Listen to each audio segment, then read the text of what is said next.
नमस्कार छात्रों। अब हम मतदाता सूची की बात करते हैं। मतदाता सूची हम इसको विस्तार पूर्वक समझाने में बहुत समय लग जाएगा। निर्वाचन आयोग मतदाता सूची के लिए अपने प्रतिनिधि नियुक्त करता है और वयस्क मताधिकार के आधार पर उनका नाम मतदाता सूची में दर्ज कराता है। वह जिस निर्वाचन क्षेत्र में रहता है उस निर्वाचन क्षेत्र में मतदाताओं के नाम को दर्ज कराना निर्वाचन आयोग का काम है। निर्वाचन आयोग अपने प्रतिनिधि, चाहे वो जिस विभाग के हों, किसी भी विभाग के प्रतिनिधि को नियुक्त करके उस क्षेत्र में छोटे छोटे टुकड़ों में बांट करके और उसको सूची का निर्माण करवाता है। सूची का निर्माण करवाने के बाद उस सूची को तैयार कर पूरा एक निर्वाचन क्षेत्र बनाया जाता है। फिर उसमें से भाग संख्या या कहा जाए तो उस निर्वाचन क्षेत्र की पार्ट, उसको अंग्रेजी में पार्ट भाग ही कहते हैं, उसको दूसरा नहीं कह सकते। और हिंदी में वोटर निर्वाचक नामावली उसको कहते हैं, मतदाता सूची को, और अंग्रेजी में वोटर लिस्ट कहते हैं। वोटर लिस्ट बनाने के लिए हर घर में कर्मचारी अपने क्षेत्र के हर घर में जाता है और जितने भी 18 वर्ष से अधिक के पूर्ण कर आयु वर्ग के लोग हैं, चाहे पुरुष हो या स्त्री, उसका नाम मतदाता सूची में कुछ निश्चित फार्मों को भर करके दर्ज कराता है। अब उम्मीदवारों के लिए नामांकन, अगला बिंदु है उम्मीदवारों के लिए नामांकन। हमने ऊपर देखा कि लोकतांत्रिक चुनावों में लोगों के पास वास्तविक विकल्प होना चाहिए। यह तभी होगा जब किसी के भी चुनाव लड़ने पर किसी भी किस्म की बंदिश न हो। हमारी चुनाव प्रणाली ऐसा ही करती है। जो कोई व्यक्ति मतदाता है वह उम्मीदवार भी हो सकता है। अब हम उम्मीदवारों का नामांकन पढ़ रहे हैं, इसको भी हम लिख देते हैं, उम्मीदवारों का नामांकन।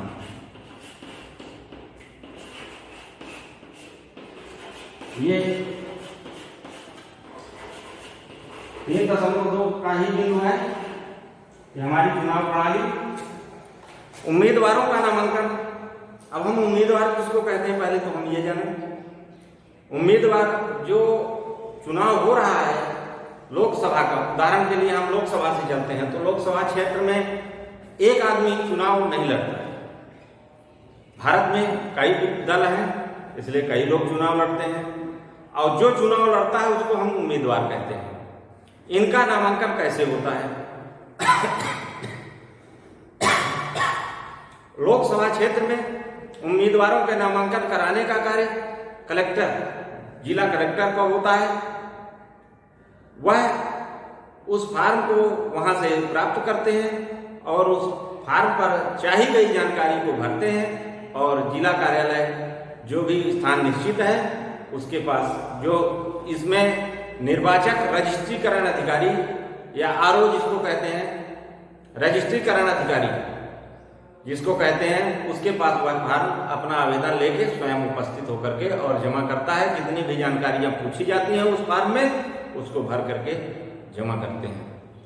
अब इसके बाद उसमें उस फार्म की जांच वहां के कर्मचारियों साथ में रजिस्ट्रीकरण अधिकारी द्वारा की जाती है। अगर फार्म सही है तो वह उसको मान लेते हैं, अन्यथा उसको निरस्त कर देते हैं। इसमें भी एक थोड़ी सी सुविधा और दी गई है कि हम उस फार्म को, अगर हम चुनाव, ठीक है उस समय पर हमारे दिमाग में आया, हम चुनाव लड़ने के लिए फार्म भर दिए, लेकिन इसमें एक व्यवस्था और दी गई है, कुछ समय रहता है कि हम उसके पहले उस अपने फार्म को वापस भी ले सकते हैं। ये तो नामांकन की प्रक्रिया हो गई। अब जो पार्टी से चुनाव, अब पार्टी का सिंबल कैसे मिलता है? तो पार्टी एक अपने लिखित लेटर हेड पर उस व्यक्ति का नाम अनाउंस करती है और लिख करके देती है और उसको भी उसी फार्म के साथ लगाया जाता है, तब उसको उस पार्टी का या उस दल का सिंबल मिलता है। अब हम चुनाव अभियान, अब हम अगले बिंदु पर को पढ़ेंगे, चुनाव अभियान।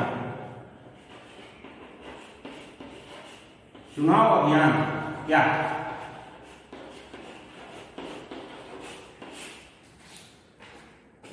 चुनावों का मुख्य उद्देश्य लोगों को अपनी पसंद के प्रतिनिधियों और सरकार और नीतियों का चुनाव करने का अवसर देना है। आपको बता दूं कि हर व्यक्ति एक साथ बैठ नहीं सकता, इतनी जगह है नहीं देश में कि इकट्ठा बैठ के हम कोई भी चीज की वार्तालाप कर सकें। इसलिए लोकतंत्र देश में इस तरह की व्यवस्था चुनाव की गई है कि हम उसके माध्यम से, हम क्योंकि इकट्ठा हो नहीं सकते, इसलिए हम इसके द्वारा हम वहां पर अपने प्रतिनिधि भेजकर इसका चुनाव अपने प्रतिनिधि भेजकर इस कार्य को कर सकते हैं। हमारे देश में उम्मीदवारों की अंतिम सूची की घोषणा होने और मतदान की तारीख के बीच आमतौर पर 2 सप्ताह का समय चुनाव प्रचार के लिए दिया जाता है। इस अवधि में उम्मीदवार मतदाताओं से संपर्क करते हैं। राजनेता चुनावी सभाओं में भाषण देते हैं और राजनीतिक पार्टियों अपने समर्थकों को सक्रिय करती हैं।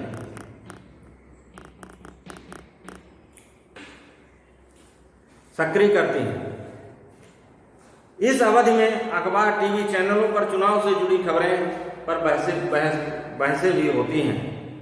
पर दरअसल में चुनाव अभियान सिर्फ 2 हफ्ते के लिए 2 हफ्ते नहीं चलता। राजनीतिक दल चुनाव के लिए महीनों पहले से इसकी तैयारियां करते हैं। हम इसको शॉर्ट में आपको दूसरे भाषा में समझा रहे हैं कि चुनाव की घोषणा किसके द्वारा की जाती है? निर्वाचन आयोग के द्वारा। निर्वाचन आयोग चुनाव की घोषणा 1 से 1.5 माह पूर्व चुनाव की तारीख की घोषणा कर देता है। हर क्षेत्र में किस तारीख को चुनाव होगा इसकी पूरी जानकारी, विस्तृत ब्यौरा जिस दिन घोषणा करता है उस दिन दे देता है। तभी से आचार संहिता भी मानी जाती है, चुनाव आचार संहिता। अब इस चीज की तैयारी, चुनाव की तैयारी जो हमारे देश के नेता हैं वो पहले से करते रहते हैं।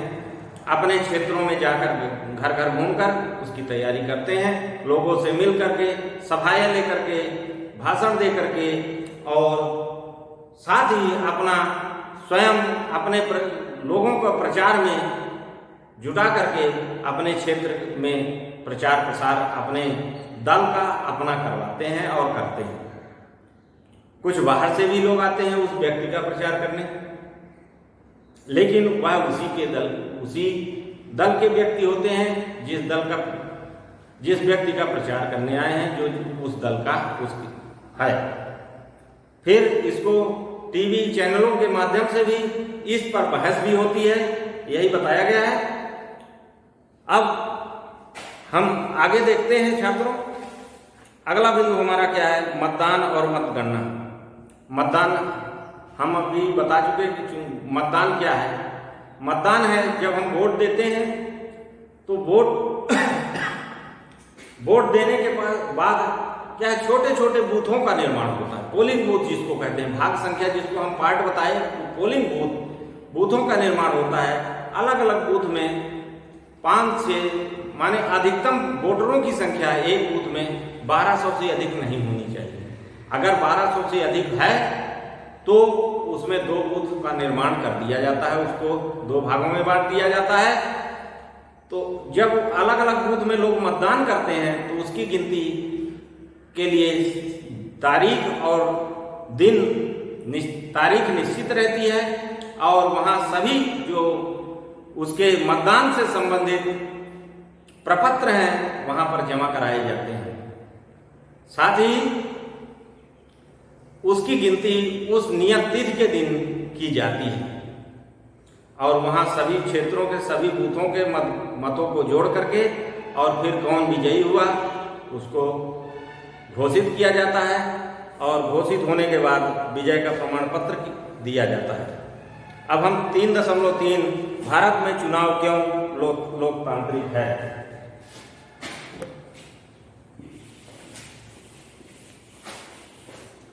3.3 भारत में चुनाव क्यों लोकतांत्रिक है। छात्रों,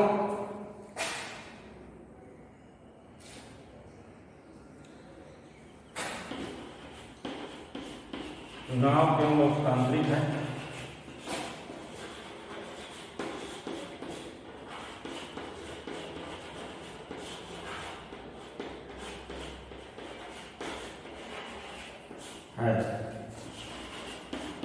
हम इसको देखेंगे कि ये क्यों है लोकतांत्रिक। इसलिए मैं शार्ट में इसको थोड़ा सा संक्षिप्त में बताता हूं। लोकतांत्रिक इसलिए है क्योंकि लोकतांत्रिक देश वो नहीं होते जहां लोकतांत्रिक जिनको जो अपने को मानते हैं, जिनके यहाँ एक ही पार्टी हो या एक ही दल हो और उसका चुनाव हो। जब दल ही एक होगा तो चुनाव क्या है। जब कोई विपक्ष नहीं होता, विरोधी नहीं होता, तो वो लोकतांत्रिक नहीं होता। जहां एक से अधिक होते हैं तो वह क्षेत्र जो है लोकतांत्रिक आधार पर कहा जाता है। वहां प्रजातंत्र का महत्व भी अलग से निकलता है।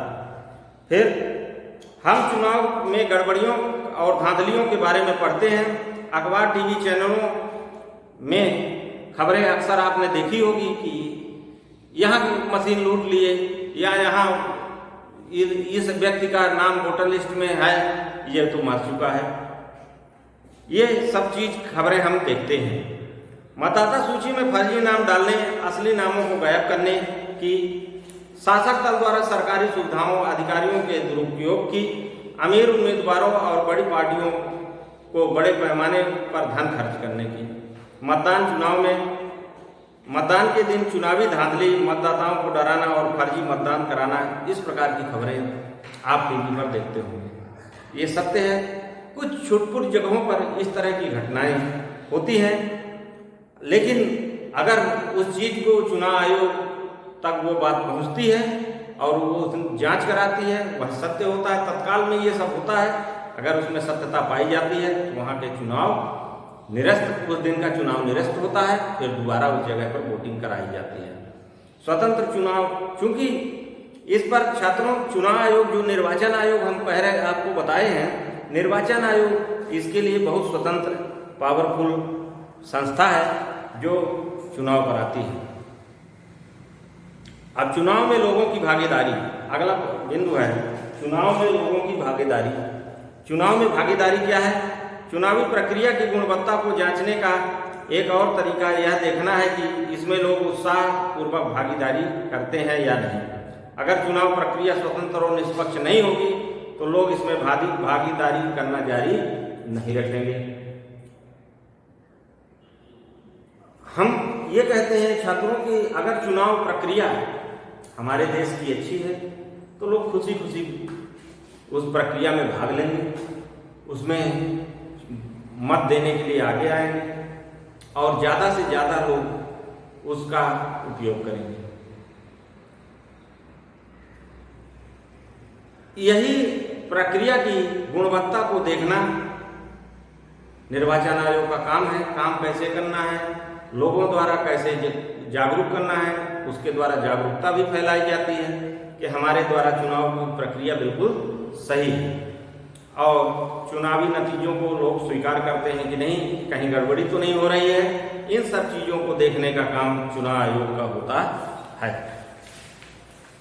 स्वतंत्र और निष्पक्ष की चुनौतियां। चुनाव आयोग का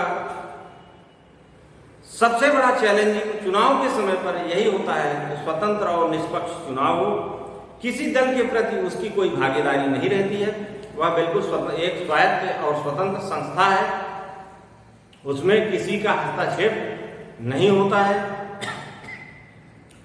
और लोगों को यह जानकारी मिल जाए कि यह चुनाव स्वतंत्र एवं निष्पक्ष हुआ है। साथ ही चुनाव आयोग जो है एक टीम वर्क के रूप में कार्य करती है। स्वतंत्रता और निष्पक्षता होना उसमें बहुत आवश्यक है। धन्यवाद छात्रों। अब हम अगले दिन अगली कक्षा को पढ़ेंगे, अरे अगली पाठ को पढ़ेंगे, सॉरी।